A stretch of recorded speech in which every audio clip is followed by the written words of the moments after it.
buwan ng edukasyon, ang tagumpay ay higit pa sa mataas na marka. Ito ang pag-abot sa ating buong potensyal bilang mga mag-aaral, ang paglinang ng ating talento at ang paghahanda para sa isang matagumpay na kinabukasan. Samahan niyo kami sa paglalakbay tungo sa pagtuklas ng mga estrahiya, hamon at inspirasyon sa pagkamit ng tagumpay bilang isang estudyante. Sa bansang Pilipinas, ang tagumpay ay isang mithiin na hinahangad ng bawat isa.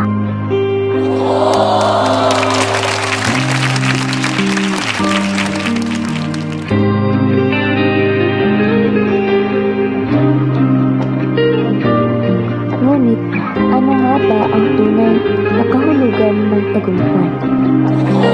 Samahan niyo kami sa paglalakbay tungo sa pagtuklas ng mga tunay sa tagumpay, mga pagsubok, at mga aral na natututunan ng mga Pilipinong natagumpay sa iba't ibang larangan. At paano natin ito matatamad? Bilang isang estudyante, ang hirap ng buhay ay isang katotohanan kinakaharap ng bawat estudyante sa araw-araw. Hindi ito isang abstract na konsepto, kundi isang realidad na nakakaapekto sa bawat estudyanteng nag-aaral, sa kanilang pamilya at sa kanilang mga pangarap sa kinabukasan. Ngunit sa kabila ng paghihirap, nananatili ang kanilang mga pag-asa.